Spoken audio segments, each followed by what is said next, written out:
araw mga kaistorya at maligayang pagbabalik sa ating channel. Noong nakaraang video ay tinalakay natin ang tungkol sa buhay ni Francis Leo Marcos. Pero may mga missing information pa na hindi natin detalyadong nailahad sa ating video. Kaya naman gumawa ako ng panibagong video na mas updated kaysa sa naunang video. Kung hindi ka pa nakapanood ng unang bahagi ng ating video ay ilalagay ko ang link sa description para naman ay kahit papaano may kaunti kang kaalaman na makukuha tungkol sa kanya. Ipinaliwanag ko sa unang video ang mga magandang nagawa ng ating bida at ang kanyang malakas na impluwensya. Sa video na ito ilalahad ko din ang mga kontrobersya na ibinabato sa kanya at mga paninira na kasalukuyang kumakalat sa social media. Handa ka na bang magkaroon ng kaalaman tungkol sa bida natin ngayon? Kaya umpisahan na natin.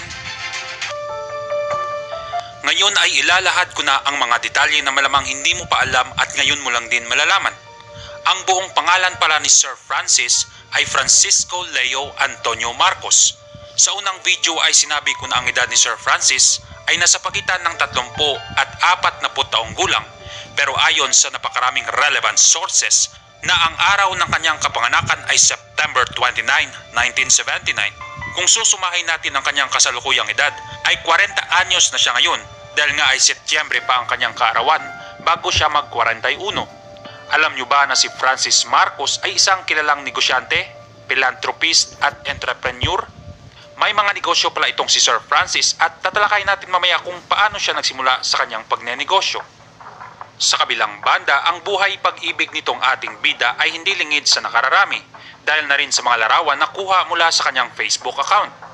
Noong nakaraang video ay wala pa tayong masyadong nakuhang impormasyon tungkol sa pangalan ng kanyang kabiyak sa buhay.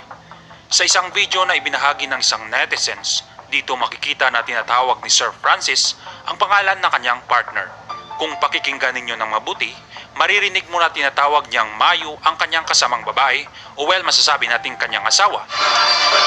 Mayo, say hi! Ang buong pangalan ng kanyang asawa ay Mayo Eustaquio Murakami. Isa siyang dating beauty queen mula sa Tokyo, Japan. May lahi palang Aponesa ang kanyang napakagandang asawa. Ang swerte naman ng ating bida dahil mayroon siyang asawa na sobrang ganda. Alam mo ba na si Idol Francis ay mahilig kumanta at magaling magitara?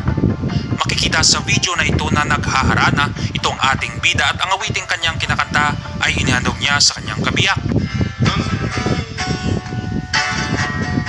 Sino ba naman ang hindi kikiligin kapag may isang lalaki na naghaharana sa isang babae? Isa din ito ata sa dahilan kung paano napaibig ni Idol ang kanyang sinisinta. Sa kabilang dako, kahit na may mala fairytale tayong buhay pag-ibig ay hindi natin maiiwasan na may mga pagdadaanan tayo sa buhay na sa isang iglap lang ay bigla na lang tayong iiwan ng ating pinakamamahal na tao at napakasakit na parabang kinukurot o dinudurog ang iyong puso at damdamin.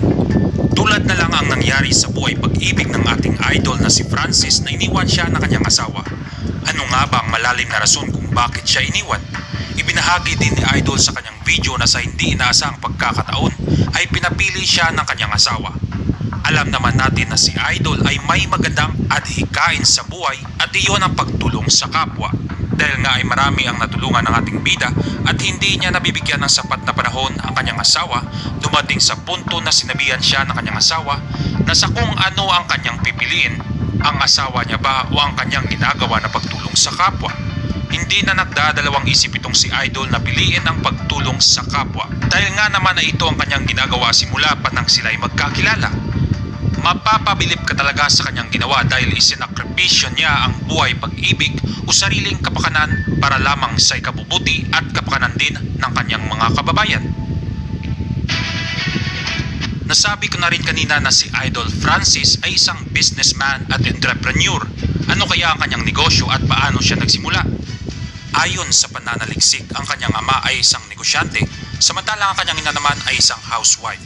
Wala pa tayong pagkakilalan masyado sa pangalan ng kanyang mga magulang pero mayroong report na itong si Idol Francis Marcos ay pamangkin ni Fortuna Marcos Barba. Si Fortuna Marcos Barba, pangalan daw ni Francis Leo Marcos ay Norman Mangusin. Sa video na ipinalabas ng ating bida ay pinasinungalingan niya ito dahil noon pa man at maging sa kanyang kabataan ay Francis Leo Marcos na ang pangalan na kanyang ginamit. Dagdag pa ni Francis Leo na hindi niya kasalanan kung bakit yan ay pinangalan sa kanya. Ayon kay Francis Leo na noon pa man ay malaki na ang paghanga ng kanyang nanay sa pamilyang Marcos o First Family kung kaya siguro ay yan ang pinangalan sa kanya. Ang mensahe niya sa mga sumisira sa kanya ay tigilan na nila ang pagpapakalat ng maling impormasyon dahil hindi naman sila nakakatulong at hindi siya mapipigilan sa kanyang mga mabuting adhikain. Sinagot niya rin ang tanong kung may kaugnayan ba naman siya sa pamilyang Marcos. Ang kanyang naging pahayag ay simpleng privileged communication pero wala siyang impormasyon na dapat ibulgar tungkol sa pamilyang Marcos. Dagdag pa niya na ang kanyang hangarin ay nagbula sa kanila. Ayon sa Investopedia, ang ibig sabihin ng privileged communication ay ang interaksyon sa dalawang partido kung saan itinuturing ng batas na pribado at protektadong relasyon. Anuman ang komunikasyon sa pagitan ng partido ay nananatiling confidential at hindi ito pinahihintulutan ng batas na ibunyag. Kahit ng pagbubunyag ng sinumang partido ay may kaukulang limitasyon. Nararapat na lamang na respetuhin natin kung anuman ang nasa pagitan ni Idol Francis at ng mga pamilyang Marcos. Pero naipahayag ng mga Marcos sa post ni Jolo Romualdez na pamangkin ni former Senator Bongbong Marcos na si Mr. Francis Marcos ay hindi related o walang kaugnayan sa kanila o sa kanilang pamilya. Ang ating bida ay lumaki sa Maynila at pagkatapos ng kanyang pag-aaral ay nagtayo siya ng kanyang negosyo. Naranasan niya ang maraming pagsubok sa pagtatayo ng kanyang sariling negosyo. Bago ang kanyang pagtatayo ng negosyo ay nagtrabaho muna siya sa isang kumpanya upang makakuha ng karanasan.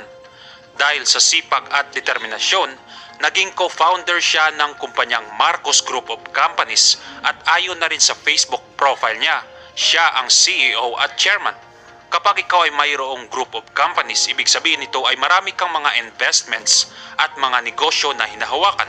Dagdag pa ni Francis Leo na mayroon din siyang ibang pinagkakakitaan na hindi lingid sa kaalaman ng media.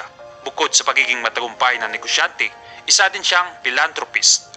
Ang philanthropist ay isang tao na naghahanap upang itaguyod ang kapakanan ng iba, lalo na sa pagbibigay ng donasyon sa mabubuting dahilan.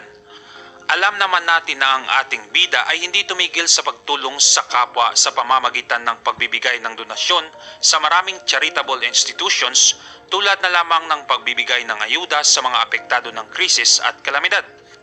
Nasabi na rin natin sa unang video na si Francis Leo ay chairman ng Volunteer Against Poverty Foundation.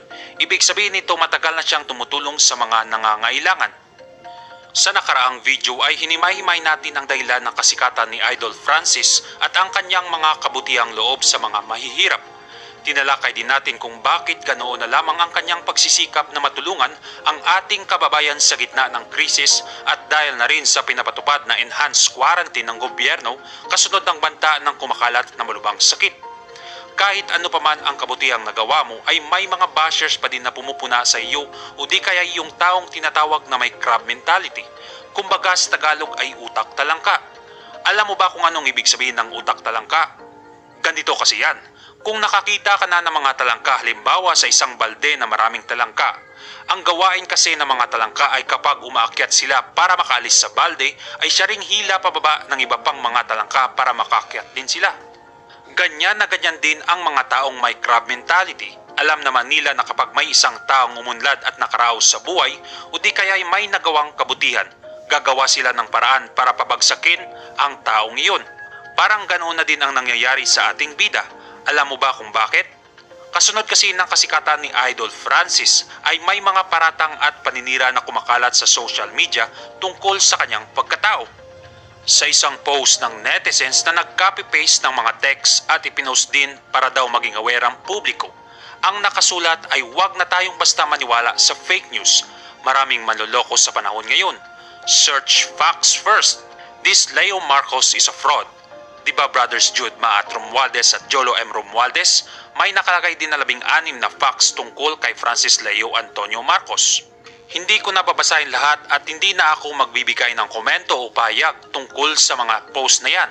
Kayo na ang humusga. Kung sino man ang may pakana sa naturang post ay taong bayan na ang bahala sa inyo. May katotohanan man o wala ang nakasulat sa post. Ang importante ay kung ano ang mga magandang nagawa ng ating bida.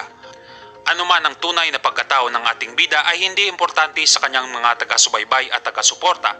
Isa siyang buhay na bayani na may mabuting hangarin at ang kanyang impluwensya sa social media ay nag-udyok din sa iba na gumawa ng kabutihan.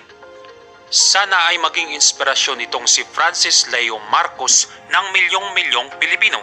Sana ay pagpalain nawa siya ng ating Panginoon. Dito ko natatapusin ang ating kwento. Maraming salamat sa panonood.